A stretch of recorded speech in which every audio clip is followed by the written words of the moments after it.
Okay, I picked up my pieces from the orange big box store yesterday and brought them home.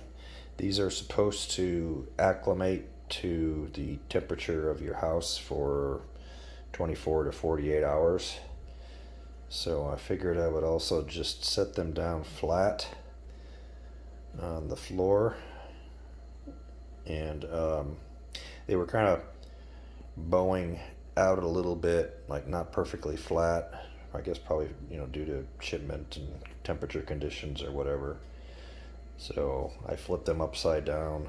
Um, Kind of want to get the ends to be, have it be more like this, if anything, as opposed to bowed out like this, because I want to just try to stick it to the wall using a fast grab adhesive, and hopefully avoid having to use nails at all.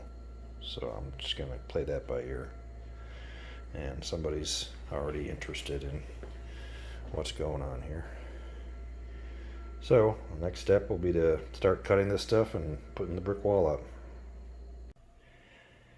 So I have 3 full panels laid out, and what I'm trying to do now is figure out the exact height that I want for the brick. I had previously estimated just cutting off the top 2 rows. I wanted to take a more exact measurement. So I've got that as the bottom edge. There's no mortar. There's no mortar showing on one side of these panels. So that would be the edge that I would want against the wainscoting. And then this would be the top edge here against the ceiling. So what I want to do is kind of cut it so that I'm in between 2 bricks. And so that looks to be about 66 inches. Just about exactly 66 inches. So that's the number I'm going to use for measuring from the top of the ceiling.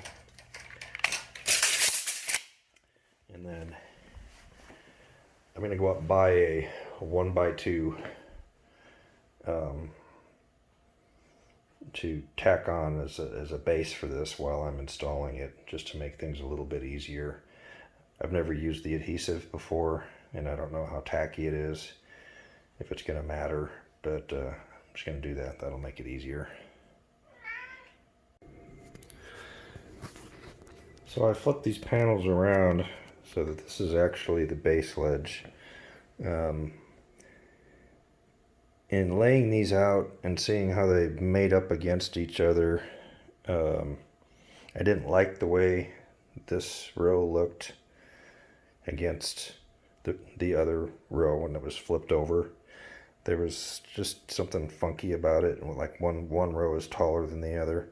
So these panels are all a little bit different. So my recommendation, which I'm going to do, is actually work with all 8 of these panels.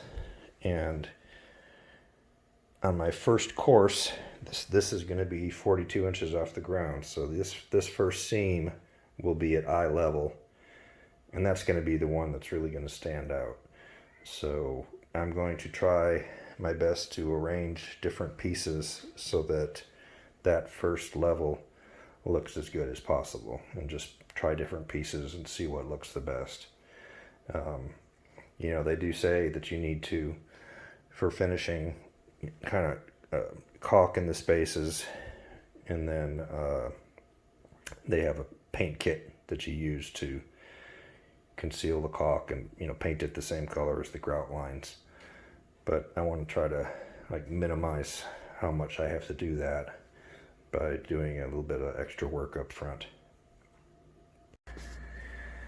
Oh man, this stuff is hard to put together where the keys are. I initially tried just sliding it. I really want to just try to fit my whole wall together on the floor and just see if I can get the best fit possible, and then maybe just lay it up one course at a time, since it's really just going to be putting adhesive on it. But I first tried sliding these two together, and that's really hard. So then I tried just lifting it up, kind of getting it at an angle up against the other keys, other pieces, and then just slowly kind of pushing it down, and then just pushing each course down. You don't want to make sure you don't want to bend anything to make it break, although it is pretty strong stuff, but pushing it down, and that's as close as I can get the seams. You can see this one's pretty much butted up against. There's a little bit of variation in the seam width. It's especially bad over here. You get quite a gap here along here, and so that's why they say that you need to fill that with caulk and then paint it with their paint kit to get a kind of a perfect, better, more realistic look. So I think a lot of people probably don't bother doing that, they just throw it up. But that's probably what I'm going to end up doing. But I just wanted to show you in more detail what this looks like. Also, a little hint for when you're test fitting these and then you want to pull them apart again. They are kind of hard to get apart. So the way I do it is I kind of lift up on this end, and then while I'm lifting up, I will pound on these sections here and keep these down while these raise up, and that gets it out there pretty easily. You can also see that these the long part here, it's supposed to go up course to course vertically stacked together, is not perfectly flat. So you would normally have to probably put a little more caulk in there as well between the courses as you're stacking them. I'm going to try doing a little something to make those more perfectly flat. So we'll see if it works out. Okay, I ordered this roll of 120 grit sticky back sandpaper, and I'm going to attach this to my 4-foot level and then trim it off. And then I'm going to use this to get the panels a little bit flatter on the ends, and hopefully even eliminate needing to caulk between the rows. Okay, I went out and bought some more materials. I've got a furring strip that I'm gonna just mount to the base there and have that be a temporary ledge for when I install the brickwork. The stuff says it's fast grab and it's meant for vertical surfaces, but I've never used it before, and I don't want to take any chances of that shifting down as it sets. So that's my next step. I'm just going to mark here, here, and here, and then attach that. Just to check, in case you have some dip or something in your ceiling, get your 66-inch mark in the center, and then adjust, if you have a 4-foot level, adjust each end until you get perfect level. And my marks are pretty much spot on, so the ceiling's pretty flat, everything's pretty square. So, but there was a little bit of a bow in this, so just want to make sure. And kind of slide this along, see if you see any gaps, because if you see any gaps in the wood, or between the wood and this along the way, you're going to see gaps in your brickwork. Okay, so as I said before, I'm going to need 2 whole pieces plus part of a 3rd piece for each row. And so what I'm trying to do now is figure out how I want to stagger these You generally don't want the seam to be going all the way up the wall in the same spot. They suggest that you stagger them from row to row. So my thinking is these pictures are about where they would be on the wall. If I cut the wall here, about 7 inches from the end of the brick on each side. And so and this is kind of how they were on the wall before. So I've got a seam underneath the picture here and underneath the picture here. And then when I move up, the seam is still like coming up underneath the picture here. So I can kind of hide most of the seams with the picture, and then I'm thinking that your eyes will be drawn to the pictures, not the wall. So I think this is the best place to put the seams. So I'm going to make my cut at the end of that tape, and then I'm going to make another cut at the end of that yellow tape there along that seam, and then this piece here is going to go over here on the second row and then get cut. So that's the plan. So now I'm going to take these pieces out. I'm going to label them so I know where they go, and then start cutting. Mark them and start cutting.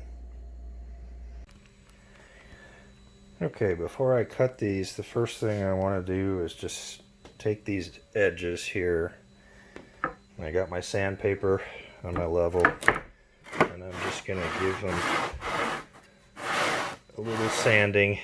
Just try to get them a little bit flatter so that they sit closer together on the wall, and maybe present a little bit better look without having to do as much caulk work, or any caulk work. I guess we'll find out. Okay, ready to make my first cut. Before I came out here, I marked these pieces. So this is going to be row 1, section 3, and this is going to be row 2, section 1, and after I cut these. So I sanded off both edges, made them a little bit flatter. I used a square to make my mark at the cut line, and I'm using just this 2-foot level.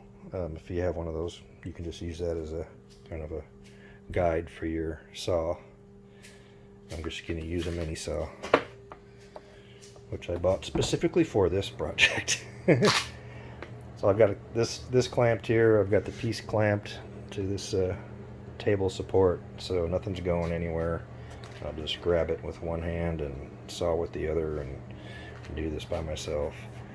So except I can't video it, so let me just make this cut. You want to make sure these pieces are clean.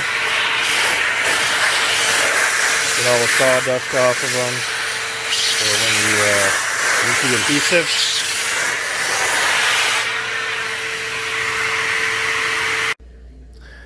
okay, I got my first row cut, and I got my second row laid out, put together, and marked on both ends to make the cuts here and here. And while I was doing the first row, I discovered that I was sent a box of rejects. Basically, I think somebody did a wall job, and the pieces that didn't fit together very well, they just put in a pile, and then they put them in a couple of boxes, and they sent them to me. Well, they sent them back to the orange box store who sent them to me. Yeah, because some of them actually had cuts on the end, very small oscillating tool cuts in the keys, and then also some adhesive on the back near the keys. So that's how I knew. When I saw the adhesive on the back, I'm like, oh my gosh. But I'm going to make it work. I'm also going to talk to the manufacturer about it, but I'm going to try to make these work. I think it'll be okay. I had to do a little extra work in these areas to try to minimize the gaps that were present between the keys. And I think I did a pretty okay job of that. This one would actually fit pretty well, but this one needed a little bit of work over here, but it looks pretty good. So I'll keep going. Okay, I've got the first course fully cut, put together. Kind of shows the pictures are kind of located. They're going to be farther up on the wall, but that's the spacing on the wall that they're going to have. So you can see on the second course, I've got a seam right here, and it just kind of goes like this, and then another seam right here. So the original one on the first course is over here. So they are offset, but not by a whole lot. But this is the way that it needs to be able to kind of cover most of the seams with the pictures. So I've already marked this second course cut line here and on that end, and I'm going to cut these end pieces off. But first, I think I'm going to put the first course up on the wall and give the adhesive a chance to set. So I just want to show you kind of how the keys can look when you put them on.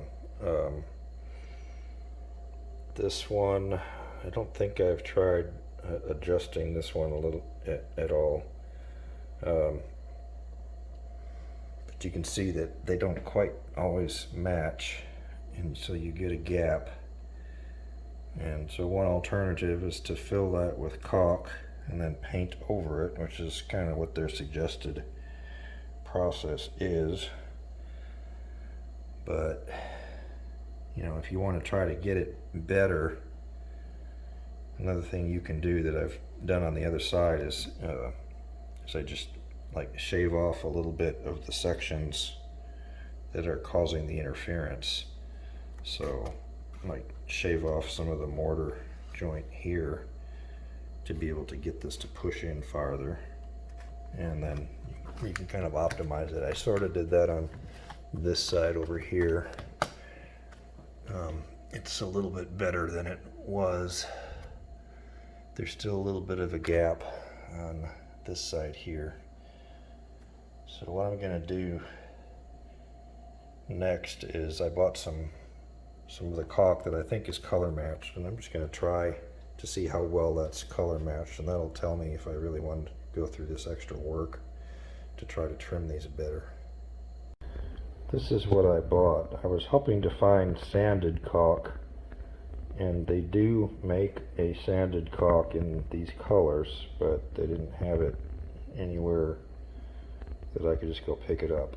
So this is supposed to be a low sheen caulk for tile and grout. So I'm just going to try this color on here. It's really a pretty good match, as you can see with the grout. So I'm just going to put a little bit on the cracks and along here and just see how noticeable it is.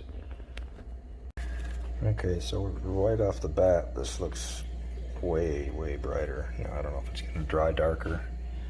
I'm just going to get my finger wet and just kind of work that in.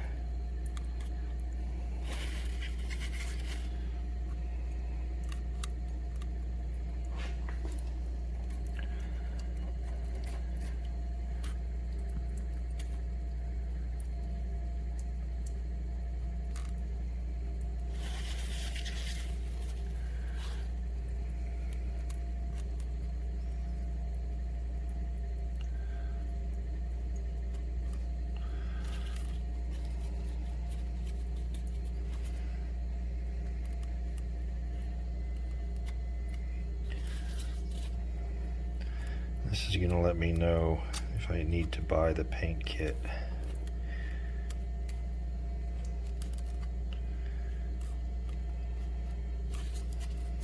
So I'm just going to apply that and let it dry, and we'll see how different it's going to look.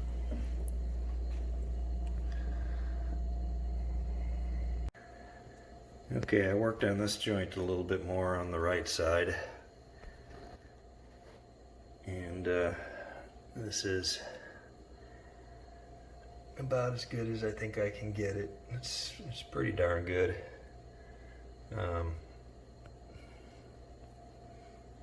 You'd be out of your mind to try to do what I'm doing like on a large wall, but since I've only got 8 panels, or well, 3 total panel sections, 9 total panel sections, 3 per row.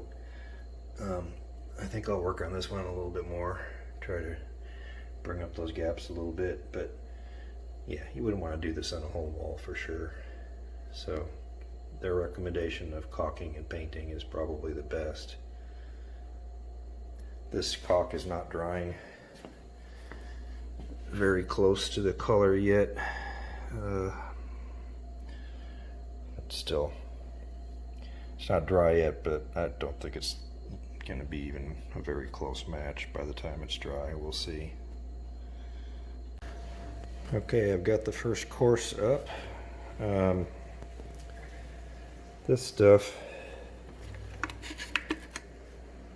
is what I used, and frankly, I think it's a brand new tube that I just bought, but the first half came out really sort of dry. And then I cut off the tip a little wider because it was so hard to get out, and then it started coming out more smoothly. So I don't know if there was something wrong with the tube, so I put a little extra. So I basically went along kind of like this. I went around each of the keys and just horizontally back and forth all the way there. And then I took this mallet, took a rubber mallet, and was just kind of pounding lightly everywhere, trying to get it a little better set. And then I went around after that, and I felt for loose spots, and I put in trim screws wherever it felt like it wasn't pulling in all the way. So like there's a little trim head screw. Those are kind of nice because they're just pretty small heads, and they're little Torx heads. So those are what I used. They look like this.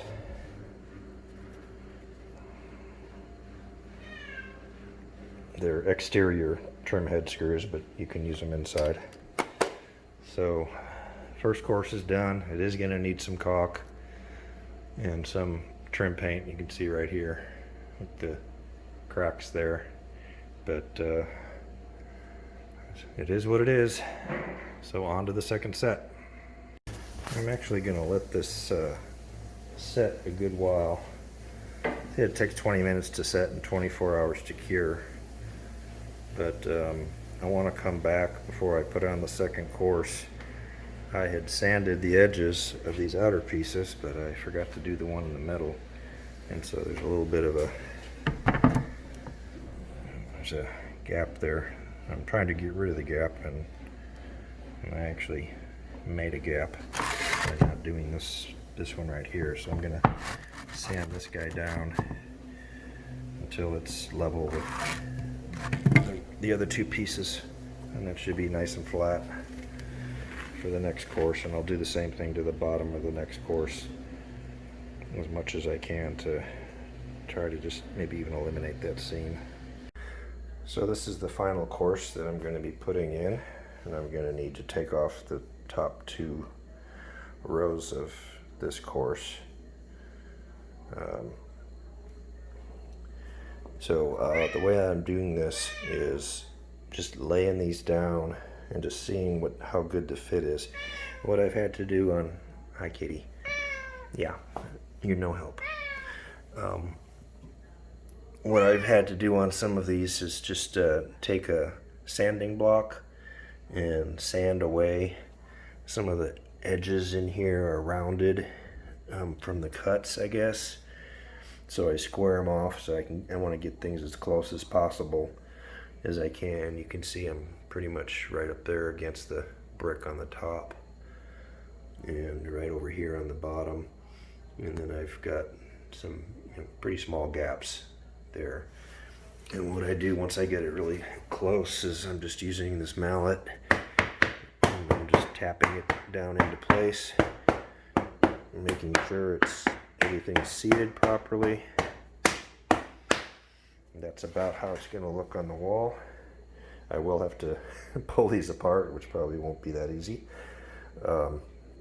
before I saw them, but I really prefer to do this assemble this on the floor and just not have any surprises when I get it up on the wall. So doing each row like this, if you're doing a small area like I am, this is the way that I would do it. Same thing here, did the same thing. So now I've got pretty much everything. And then also I'm tapping over here, trying to get this as close to the seam as I can. So tap it top and bottom. Sometimes it wants to shift one way or the other, but just try to get it in general as close as you can. And then maybe, I think my final check, I'll just make sure that this is still pretty level going across, like they're not cattywampus on the top or bottom.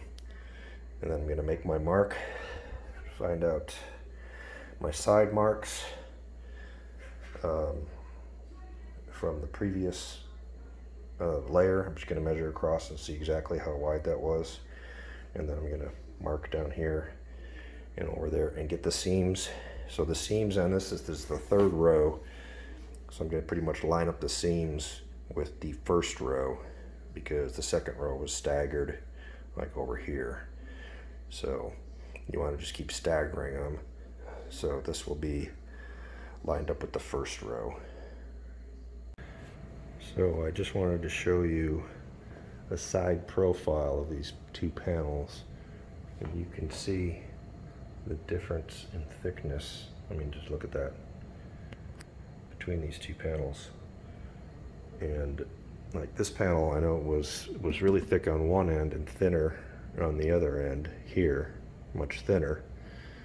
And I found some of the panels were like that, where one end was thick and one end was thin. And so I tried to get the best match, like on the body of the wall, with the different panels, piecing different ones together until I found ones that were pretty close. And I think the final product's gonna look okay. I mean, I really probably should have just had them sent back, but I was kind of impatient and I wanted to get this done. I'm on a timeline, and I think it'll look fine once it's all finished. So just wanted to point that out. As bad as they look, they can still look good once you get them up on the wall.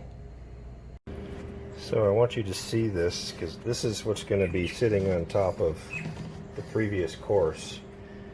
And I put my 4-foot level on it, and I'm flush over here, and I'm flush here, but look, there's just something there, right there, that needs to be shaved off, because that's how big of a gap I would have on this piece if I just tried to butt one up against the other. So I'm going to use the sanding block and then sand this flat. I don't really want to exert much force on this end. I really just want to get this off. So that's where I'm going to start, and then we'll see how flat it is just by doing like so. So that's flattened off. That's much better in general. There's still a little bit of a gap right here, but you're not going to see it being so high up on the wall. And I'll use a little caulk on that if I have to, but that's much better. And when I measured this, it's exactly 85 inches end to end of the previous course, and I ended up having a sliver of rock of the next brick, like, you know, right about like here on the right side of the wall, which I was really trying to avoid that look. I'm trying to get it to where it's all mortar on both sides on each end. So what I'm going to try to do is move it over a little bit to the left, my starting point, and try to get as close to the left edge of the mortar as I can, so that I can kind of have that clean look on both sides. So in order to do this, this is how I recommend you do it. If you have a level of some sort, or just a flat piece of something, put your level at the bottom, and then take your square and just move it along until you can see that you've got all mortar along the left edge. Now I'm cutting off the top two courses, so I don't have to worry about this one, which seems to be a little farther to the right. So if I go like right about here, that'll be good. It'll be all mortar. So that's where I'm going to make my cut. It's right here for the left edge. Okay, I transferred my mark to the back side of the piece. I've got my level here pushed up against the edge. I've got my square pushed up against the level, so I can just make my mark right along this edge here.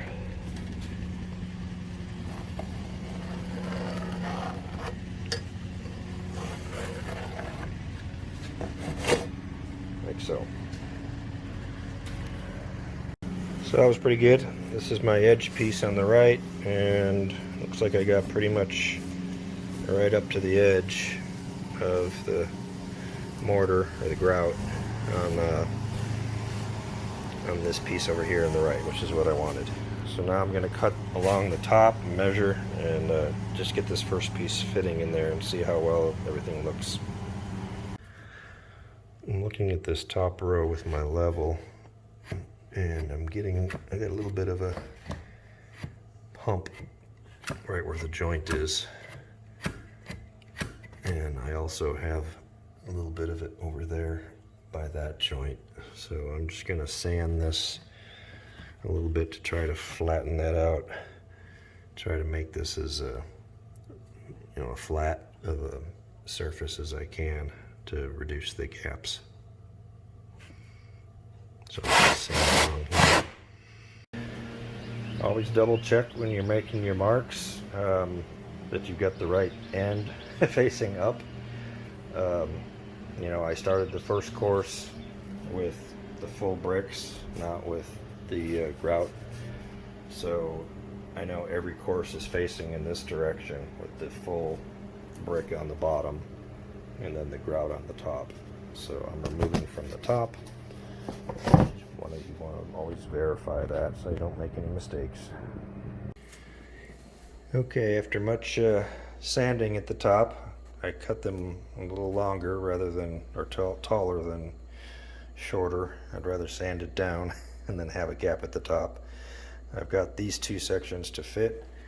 I've hammered in this last section that I need to cut on the right, and I've measured up here from left to right. It is exactly 85 inches. So I've measured along the bottom here and made a mark at 85 inches.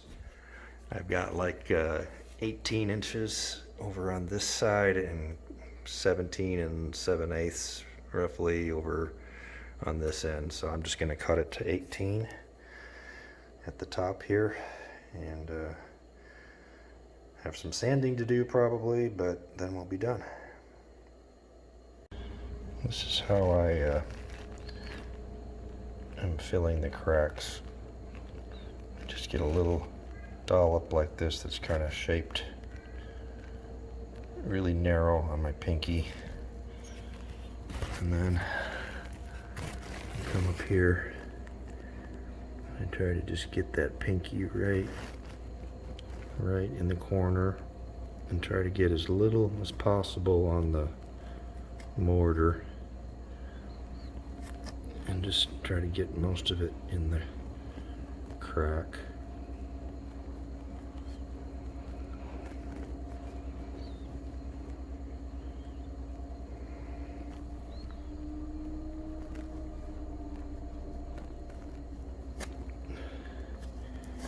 And then I come back and wipe it as much of the excess as I can, because the stuff is a little shinier than the grout. So I just kind of wipe it up off as much as I can. And there you have it. It's a pretty good match. I'm just going to show you, this is the top here, and I'm going down. I've already sealed all these cracks. I'm just going to kind of show you from top to bottom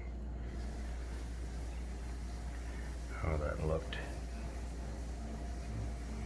And if you're standing right at the wall, you can see it, but when you're standing, you know, a few feet away, you really, it just gets lost in the wall. So this, if you're going to use chestnut, which is what this color is from your stone, this is a perfect match pretty much for this grout, and that's what I'm using. So I'm not using any caulk at all, and I don't intend to come back and paint it. This is just a close-up of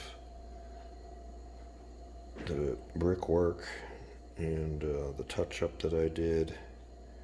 You can see, you know, I had the two seams running up behind the painting, and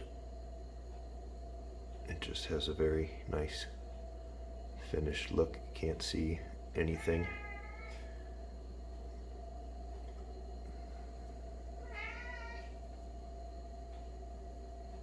So the wall turned out quite well.